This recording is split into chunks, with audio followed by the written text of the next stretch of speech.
யோகாசனம், மூச்சு பயிற்சி, தியானம் ஆகியவை நமது உடல் நலத்தை பேணும் அம்சங்கள். அவற்றின் மூலம் நமது உடல் வலிமையை அதிகரிப்பதுடன் உள் ஒளியையும் காணலாம் என்கிறார் தமிழகத்தை சேர்ந்த மகரிஷி பரஞ்சோதியார். அண்மையில் சிங்கப்பூர் வந்திருந்த அவரை சந்தித்தது தமிழ் செய்தி. இடைக்காலத்தில் மறைந்திருந்த யோகாசனங்கள் தற்போது மீண்டும் புத்துயிர் பெற்று வருகின்றன. பல நாடுகளில் அந்த பயிற்சி வழங்கப்படுகிறது. யோகாசனத்தால் ஏற்படும் நன்மை பற்றி மகரிஷி பரஞ்சோதியார் விளக்கினார். அந்த ஆசனங்களினால் உடல் ஆரோக்கியமாக இருப்பதற்குரிய வழிவகைகளை அது செய்கிறது. பஞ்சபூத இயக்கங்களை முறைப்படுத்தி ரோகங்களை 3 வகையாக பிரிக்கப்படுகிறது. வாத ரோகம், பித்த ரோகம், கப ரோகம் என்று. ஆகவே இந்த ஒரு மனிதனுடைய இந்த உடலிலே 3 ரோகமும் சீராக இருந்தால் அவனுக்கு ஆரோக்கியம் கிடைக்கிறது. யோகாசனத்தில் ஓர் அம்சமாக பிராணாயாமம் எனும் மூச்சு பயிற்சியும் விளங்குவதாக அவர் தெரிவித்தார். மூச்சு பயிற்சியின் மூலம் மூச்சு குழல்களை எல்லாம் தூய்மைப்படுத்தி, நுரையீரல்களை எல்லாம் தூய்மைப்படுத்தி, இந்த உடலுக்கு தேவையான பிராண சக்தியை நன்கு ஈர்த்து நிறுத்தி தேவையில்லாத காற்றுகளை வெளியேற்றி இந்த உடல் நீண்ட ஆயுளை பெறுவதற்குரிய சூழலை கொடுப்பது பிராணாயாம பயிற்சி. யோகாசனத்துடன் தியானமும் சேர்ந்தால் உண்மையை உணர முடியும் என்கிறார் மகரிஷி பரஞ்சோதியார். அழியும் இந்த உலகத்தில் அழியாத பொருள் ஒன்று உண்டு. அதற்கு பெயர்தான் மெய்ப்பொருள். ஆகவேதான் எப்பொருள் எத்தன்மை தாயினும் அப்பொருள் மெய்ப்பொருள் காண்பது அறிவு. ஆகவே இந்த அறிவை புலன்களின் வழியாக வெளிச்சென்று தேடுதலை நிறுத்தி தனக்குள் இருக்கின்ற மெய்ப்பொருளை அறியக்கூடிய அந்த ஆற்றலைத்தான் தியானம் என்று சொல்லுகிறோம். ஆக தியானம் வெளியிலிருந்து செய்வதல்ல, உள்ளே இருக்கின்ற உண்மையை உணர்வது தியானம். மனிதன் பிறரை நம்புவதை விட தன்னை நம்பினால் மேம்பட முடியும் என்றும் அவர் கூறுகிறார். ஆக அந்த சக்தி எங்க இருக்கிறது? அங்கு இங்கு எனாதபடி எங்கும் இருக்கிறது. அது ஒவ்வொரு உயிருக்குள்ளும் இருக்கிறது. அதனால் தான் உன்னை நம்பு, அது உனக்குள்ளும் இருக்கிறது. இருக்கும் இடத்தை விட்டு இல்லாத இடம் தேடி எங்கெங்கோ தேடி அலையாதே ஞான தங்கமே, அது உனக்குள்ளே இருக்கிறது. ஆகவே கடந்து உள்ளே பார், கடவுளை பார் என்று சொன்னார்கள். தனக்குள் இருக்கும் உள்ளொளியை கண்டுகொண்டால் அதுதான் மற்றவர்க்குள்ளும் இருக்கிறது என்பதை அறிந்து கொண்டால் உலகில் எந்த பிரச்சனைக்கும் இடம் இருக்காது என்பது அவரது கருத்து. இன்று உண்மையிலேயே இவ்வளவு பக்தர்கள், உண்மையான பக்தர்கள் இருந்திருந்தால் இன்று உலகத்திலே போர் என்ற சொல்லுக்கு இடமே இல்லை. இயற்கை பாதுகாப்பு குறித்தும் தமிழ் மொழி பற்றியும் மகரிஷி பரஞ்சோதியார் தெரிவித்த கருத்துகள் நாளைய தமிழ்ச் செய்தியில் இடம்பெறும். தமிழராக பிறந்த ஒவ்வொருவரும் தமது தாய்மொழியான தமிழை மறந்துவிடக் கூடாது என்று கூறுகிறார் தமிழகத்தைச் சேர்ந்த மகரிஷி பரஞ்சோதியார். யோகாசனத்தை பற்றியும் தியானம் குறித்தும் அவர் தெரிவித்த கருத்துக்கள் நேற்று தமிழ்ச் செய்தியில் இடம்பெற்றன. தமிழ் மொழி பற்றியும் இயற்கை பாதுகாப்பு குறித்து இன்று தமது கருத்துக்களை அவர் பகிர்ந்து கொள்கிறார். உலக மொழியான ஆங்கிலத்தை படிப்பது அவசியம் என்றாலும் தாய்மொழியை மறந்துவிடக் கூடாது என்று வலியுறுத்தும் மகரிஷி பரஞ்சோதியார் அதற்கான காரணத்தை விளக்கினார். உலக மொழியை கற்பதனுடைய நோக்கம் ஒரு மனிதனுக்கும் இன்னொரு மனிதனுக்கும் தன்னுடைய கருத்துக்களை புரிந்து கொள்ள மொழியே தவிர வேறு எதற்கும் அல்ல. ஆனால் தாய்மொழி என்பது பண்புகளை வளர்ப்பதற்கு. ஆகவே இன்றைய மொழிகளிலே பார்க்கிற பொழுது ஒரு நல்ல பண்பாட்டை பெற்றிருப்பது தமிழ் மொழி. எனவேதான் இந்த தமிழ் மொழியிலே ஒவ்வொருவரும் தன் குடும்பத்திலே இந்த தமிழ் மொழியை கற்று வருகிற பொழுது அந்த மொழிக்கு உரிய கலை, மொழிக்கு உரிய கலாச்சாரம், மொழிக்கு உரிய பண்பாடுகள் அங்கே வெளிப்பட ஆரம்பிக்கிறது.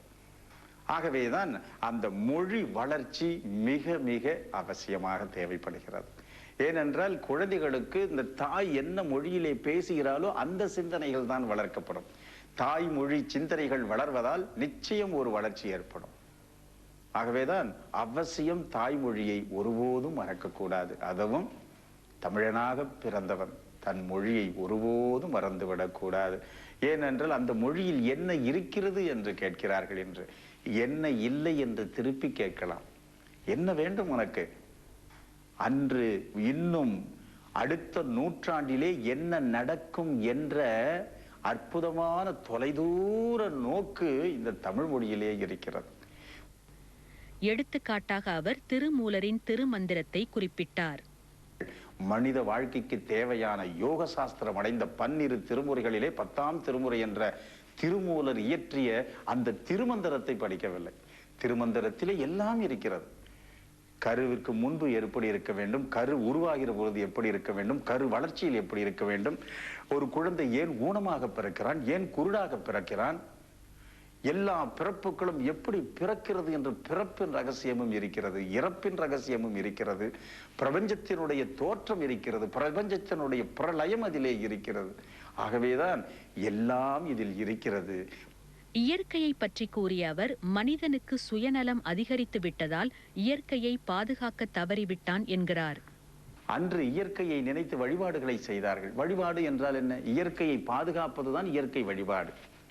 அதனால்தான் மூத்தோரை வழிபாடு என்றால் என்ன? மூத்தோரை பாதுகாப்பது. அதே போல இயற்கை வழிபாடு என்றால் என்ன? இயற்கையை பாதுகாப்பது. ஆக அன்று இயற்கையை பாதுகாத்தோம், இயற்கை நம்மை பாதுகாத்தது. இன்று இயற்கையை பாதுகாக்கவில்லை. இயற்கை நமது வாழ்க்கைக்கு மிகவும் தேவை. மொழி நமது உணர்வுகளுக்கு மிகவும் அவசியம். அவை இரண்டையும் நாம் பாதுகாக்காவிட்டால் நட்டமடைவது நாம்தான். யோகாசனம், மூச்சு பயிற்சி, தியானம் ஆகியவை நமது உடல் நலத்தை பேணும் அம்சங்கள். அவற்றின் மூலம் நமது உடல் வலிமையை அதிகரிப்பதுடன் உள் ஒளியையும் காணலாம் என்கிறார் தமிழகத்தை சேர்ந்த மகரிஷி பரஞ்சோதியார். அண்மையில் சிங்கப்பூர் வந்திருந்த அவரை சந்தித்தது தமிழ் செய்தி. இடைக்காலத்தில் மறைந்திருந்த யோகாசனங்கள் தற்போது மீண்டும் புத்துயிர் பெற்று வருகின்றன. பல நாடுகளில் அந்த பயிற்சி வழங்கப்படுகிறது. யோகாசனத்தால் ஏற்படும் நன்மை பற்றி மகரிஷி பரஞ்சோதியார் விளக்கினார். அந்த ஆசனங்களினால் உடல் ஆரோக்கியமாக இருப்பதற்குரிய வழிவகைகளை அது செய்கிறது. பஞ்சபூத இயக்கங்களை முறைப்படுத்தி ரோகங்களை 3 வகையாக பிரிக்கப்படுகிறது. வாத ரோகம், பித்த ரோகம், கப ரோகம் என்று. ஆகவே இந்த ஒரு மனிதனுடைய இந்த உடலிலே 3 ரோகமும் சீராக இருந்தால் அவனுக்கு ஆரோக்கியம் கிடைக்கிறது.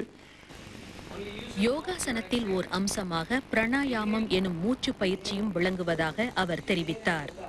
மூச்சு பயிற்சியின் மூலம் மூச்சு குழல்களை எல்லாம் தூய்மைப்படுத்தி, நுரையீரல்களை எல்லாம் தூய்மைப்படுத்தி, இந்த உடலுக்கு தேவையான பிராண சக்தியை நன்கு ஈர்த்து நிறுத்தி, தேவையில்லாத காற்றுகளை வெளியேற்றி இந்த உடல் நீண்ட ஆயுளை பெறுவதற்குரிய சூழலை கொடுப்பது பிராணாயாம பயிற்சி.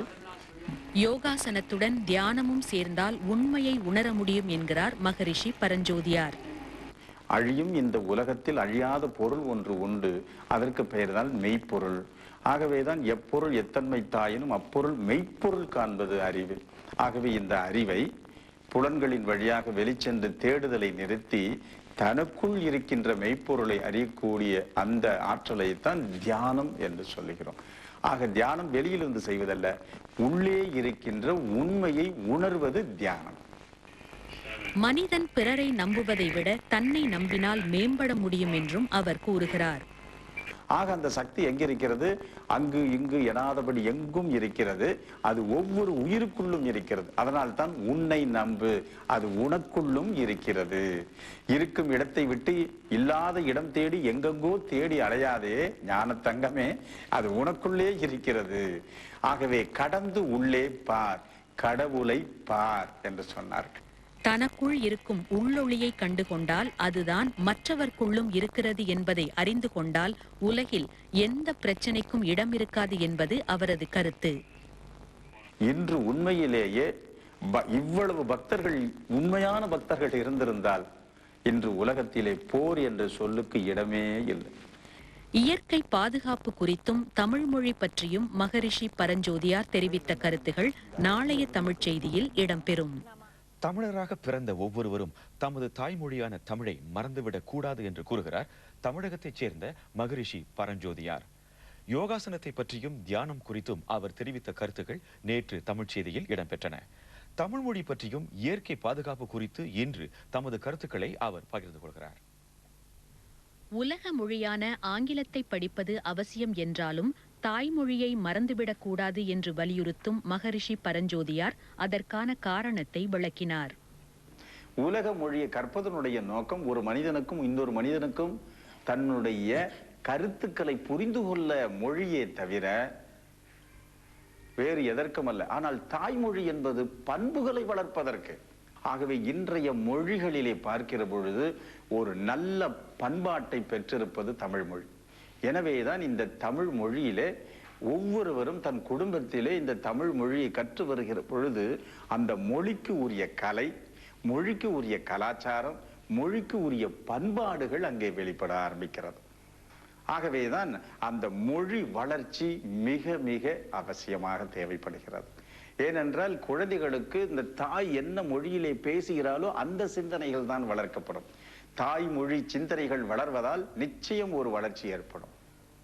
ஆகவேதான் அவசியம் தாய்மொழியை ஒருபோதும் மறக்கக்கூடாது. அதுவும் தமிழனாக பிறந்தவன் தன் மொழியை ஒருபோதும் மறந்துவிடக் கூடாது. ஏனென்றால் அந்த மொழியில் என்ன இருக்கிறது என்று கேட்கிறார்கள் என்று, என்ன இல்லை என்று திருப்பி கேட்கலாம். என்ன வேண்டும் உனக்கு? அன்று இன்னும் அடுத்த நூற்றாண்டிலே என்ன நடக்கும் என்ற அற்புதமான தொலைதூர நோக்கு இந்த தமிழ் மொழியிலே இருக்கிறது. எடுத்துக்காட்டாக அவர் திருமூலரின் திருமந்திரத்தை குறிப்பிட்டார். மனித வாழ்க்கைக்கு தேவையான யோக சாஸ்திரம் அடைந்த 12 திருமுறைகளிலே 10ஆம் திருமுறை என்ற திருமூலர் இயற்றிய அந்த திருமந்திரத்தை படிக்கவில்லை. திருமந்திரத்திலே எல்லாம் இருக்கிறது.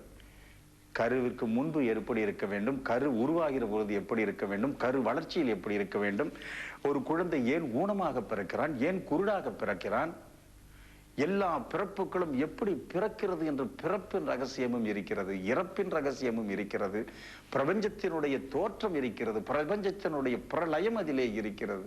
ஆகவேதான் எல்லாம் இதில் இருக்கிறது. இயற்கையை பற்றி கூறிய அவர், மனிதனுக்கு சுயநலம் அதிகரித்து விட்டதால் இயற்கையை பாதுகாக்க தவறிவிட்டான் என்கிறார். அன்று இயற்கையை நினைத்து வழிபாடுகளை செய்தார்கள். வழிபாடு என்றால் என்ன? இயற்கையை பாதுகாப்பதுதான் இயற்கை வழிபாடு. அதனால்தான் மூத்தோரை வழிபாடு என்றால் என்ன? மூத்தோரை பாதுகாப்பது. அதே போல இயற்கை வழிபாடு என்றால் என்ன? இயற்கையை பாதுகாப்பது. ஆக அன்று இயற்கையை பாதுகாத்தோம், இயற்கை நம்மை பாதுகாத்தது. இன்று இயற்கையை பாதுகாக்கவில்லை. இயற்கை நமது வாழ்க்கைக்கு மிகவும் தேவை. மொழி நமது உணர்வுகளுக்கு மிகவும் அவசியம். அவை இரண்டையும் நாம் பாதுகாக்காவிட்டால் நட்டமடைவது நாம்தான்.